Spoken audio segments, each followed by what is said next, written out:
Some experts call them inhuman. Along with psychopaths and sociopaths, because of their significant lack of empathy and immense capacity. Some experts call them inhuman, along with psychopaths and sociopaths, because of their significant lack of empathy and immense capacity for destruction. They don't fight shy of systematic abuse and often leave a trail of misery when they move from prey to prey. And those who are associated with them, let it be family, friends, spouses, co-workers, business partners, are left disillusioned and, in many cases, crushed. Along with the lack of empathy goes a lack of personal responsibility. The environment they destroyed, ironically, also gets the blame for it, while they themselves seem to get out unscathed. Or so it seems. Because how can something be damaged when it's already broken? I'm talking about a specific group of individuals, also known as people with narcissistic personality disorder, in short, NPD, or simply referred to as narcissists. So, what's narcissism? What are the symptoms and traits? Where does it come from? And how can we identify a narcissist? There's a lot of hype around narcissism and NPD. Some describe narcissists as real-life demons that are only out there to cause misery, while others put more emphasis on the fact that they are wounded souls that need healing. This video is an exploration of the psychology of narcissism, which will hopefully lead to a better understanding.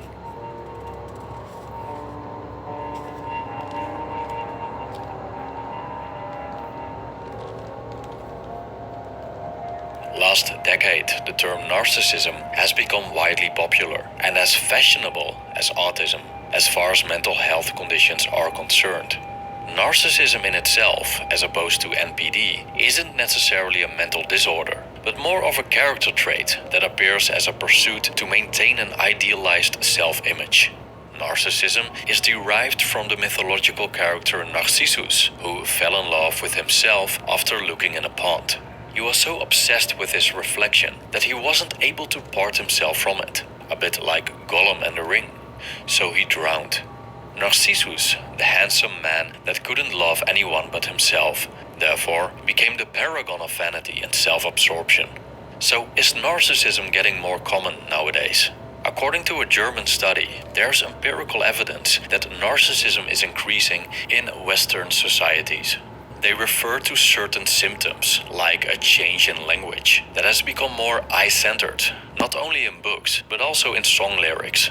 There is also a significant increase in people that call themselves important, and there is a stronger emphasis on fame in TV shows, and scores of self-reported grandiose narcissism among American college students increased by 30%. Now, the narcissist was a Greek, meaning he was an Edomite, because the Greeks was Edomites. And when you go into Habakkuk, it backs up where this comes from. Now, one definition or dictionary said it comes from genetics. It can come from genetics.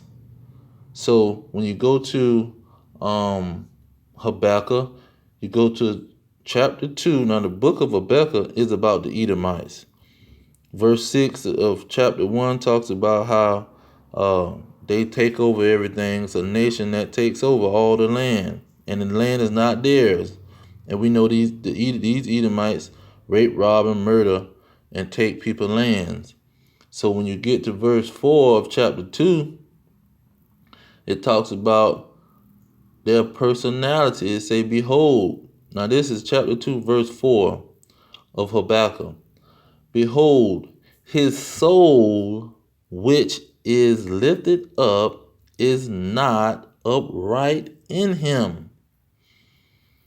You see, his soul which is lifted up is not upright in him. Verse 5, say ye also, because he transgressed by wine.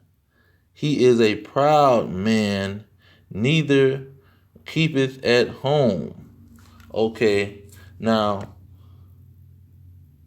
that goes back to Genesis 25. Genesis 25, it described Esau.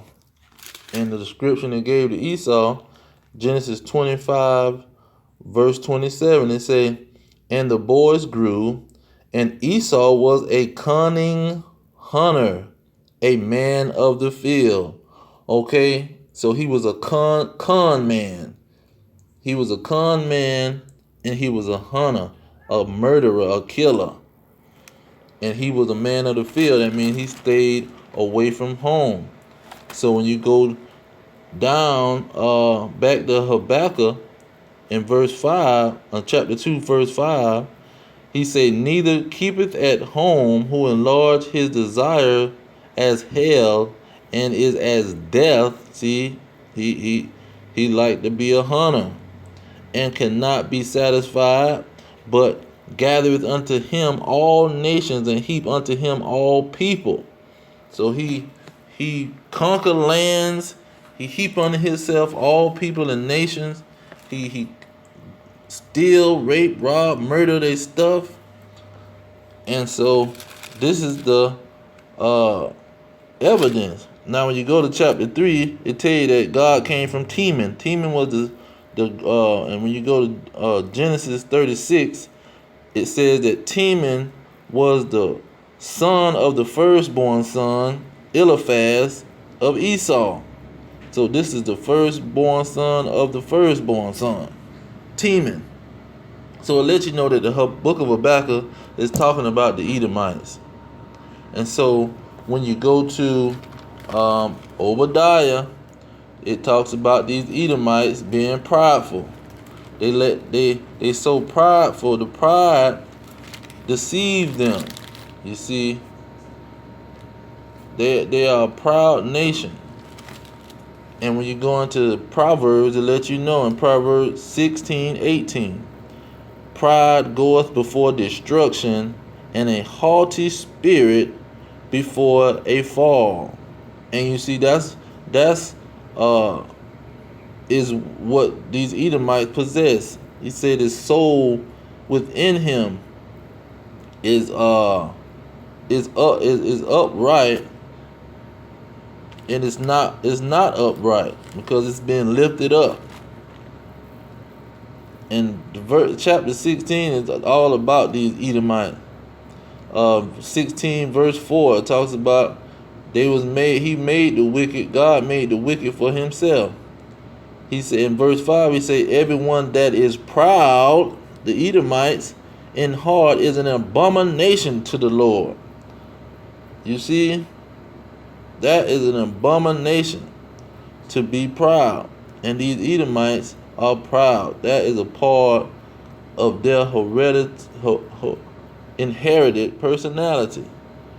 They inherited that from their forefathers. It's in their genes, in their genetics. Now, to back that up and to get right to the point, you go to King David. King David talked about these individuals, and he broke them down because he was always warned with them. When you go into Samuel, he was warned with the Edomites. The Edomites helped him get the throne because King Saul didn't exterminate a village or a tribe of the Edomites, and King David went in there and became king after that. God chose him to be king.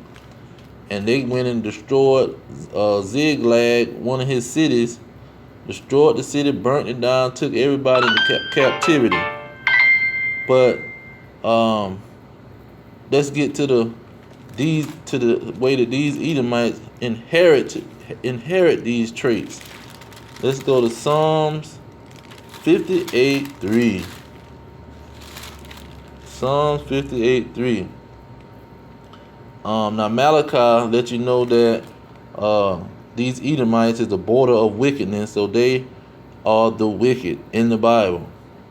Now when you go to Psalms 58 verse 3, it says the wicked are estranged from the womb.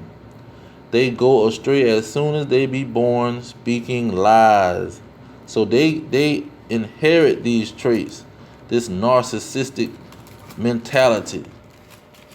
You see, they inherit these things.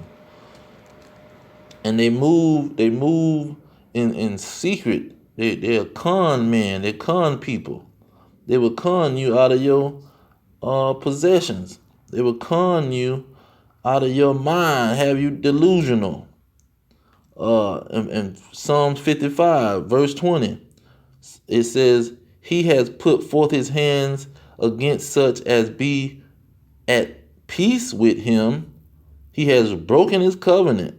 21, the words of his mouth were smoother than butter, but war was in his heart. His words were softer than oil, yet were they drawn swords. You see, they'll talk nice to you, talk all smooth and nice. The words sound so good, but they got war in their heart because they are cunning people. And so when it goes to the narcissist too, and Psalm 50 verse 17, or 16 and 17, he talks about them because they're known as the wicked. Verse 16 of chapter 50 of Psalms, but unto the wicked God saith. Okay, so he talking to the wicked. Verse 17, seeing thou hateth instructions and castest all my words behind thee. Okay, and so even in 17, it gives you more about their personality. 18, Salakia. When thou sawest a thief, because they are some thieves, then thou consentest with him, and hast been partakers with adulterers. 19, thou givest thy mouth to evil, and thy tongue to frame deceit. Verse 20, thou sittest and speakest against thy brother, thou slanderest thy own mother's son. See, he's a slanderer. And that's what Satan and the devil mean. They're slanderers. And especially the nation of Israel, they slander their mother's son. You see? And King David, he lets you know in verse 52, they even got the Edomite up at the top. It says he was talking about this Edomite. So that let you know in this section of his writings, these verses is talking about the Edomites. And in verse 2 of Psalms 52, verse 2, say the tongue divides mischief like a sharp razor, working deceitfully. Thou lovest evil more than good, and lying rather than to speak righteousness. Verse 4, thou lovest all devouring words, O thou deceitful tongue. You see? So these people love lying, but when you get to verse chapter 64, he brings out a major point about the personality of these Edomites and how they con people and how deep the con go. He say in Psalm 64 verse 2, he say, hide me from the secret counsel of the wicked. So we know we're talking about the wicked, but see, they take counsel secretly. That's why when you go to verse 4 of Psalm 64, it say that they may shoot in secret at the perfect. Suddenly do they shoot at him and fear not. You see, they don't think that they're going to get caught. They encourage themselves in an evil matter. They commune of land snares privately. So they take counsel and they make evil plans. And it goes on to say, they say, who shall see them? That was verse 5. Verse 6 say, they search out iniquities, ready to slander somebody. They accomplish a diligent search, both the inward thought of every one of them, and the heart is deep. You see, them sapsuckers is deep. They not no on the surface type of individual that's gonna come out and make everything obvious to you. They gonna be very subtle, like the serpent in the garden, like a snake. They not gonna just bust out there and attack. They gonna make a trap for your behind. be tricky. Now it says they so deep with it. In verse 8 he says, so they shall make their own tongue to fall upon themselves. All that see them shall flee away. Now God has got to trap them. He got to make a trap for them because they scheming so hard. They scheming so hard that he got to make a trap for them. And to get into this, not to finish off the narcissism when it comes to looks, because that Greek story or mythology, it came out of a reality. It came out of a reality, and it was talking about their people, the Greeks, how they act. They some prideful people, arrogant, haughty, egotistical people. Now, when you go to Ezekiel 28, it talks about that they see themselves as God. They have the heart and the mind of God. You see, they have the heart and the mind of God. But to bring out the point about the narcissist, it says that, talks about the beauty. Where is it? It says in verse 12, it says, Son of man, take up a lamentation upon the king of Tyrus, and say unto him, Thus says the Lord God, Thou sealest up the sum, full of wisdom, and perfect in beauty. Okay, so the beauty of these individuals, it lifts up their heart and get them to be narcissistic. Now, in verse 17, it bring out the point the best. It say, Thine heart was lifted up because of thy beauty. That's what it said in Habakkuk chapter 2, verse 5. Say, your heart was lifted up because of your beauty. You have corrupted your wisdom by reason of your brightness. I will cast thee to the ground. I will lay thee before kings, that they may behold thee. And that goes along with Isaiah 14, where it talks about Lucifer. See, these individuals, they pride destroy them. They're some proud people, and it destroys them. And Isaiah 14:12 it say, How art thou fallen from heaven, O Lucifer, son of the morning? How art thou cut down to the ground, which didst weaken the nations? So this Lucifer, he was in heaven. He was on top of the world. You see, he was very prideful. And it's talking about these Edomites. Very prideful people. They narcissistic. And the man that they took it from, he was the Edomite. He was a story of an Edomite.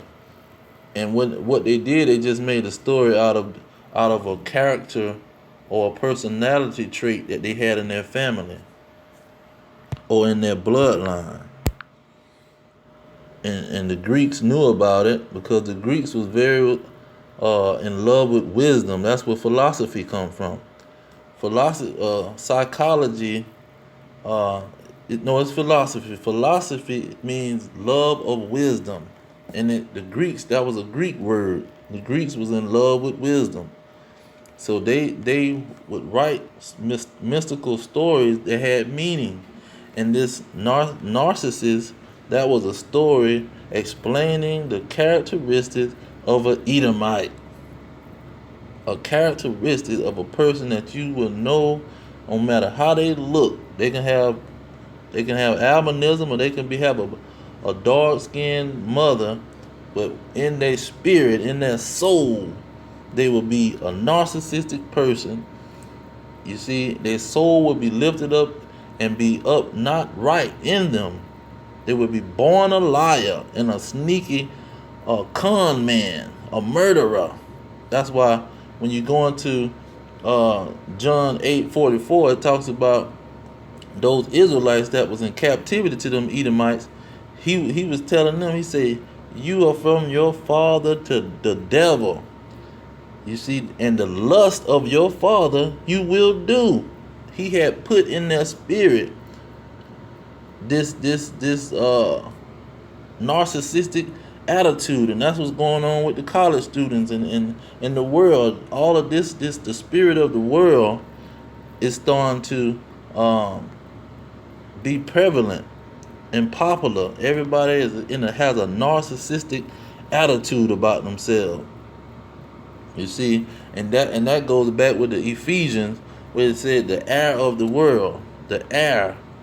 You see, it's a spirit in the world that gives these people this narcissistic attitude or mentality, and it's all stemming from their father or the ruler of this world, Esau, Edom, the Edomites, the Narcissists.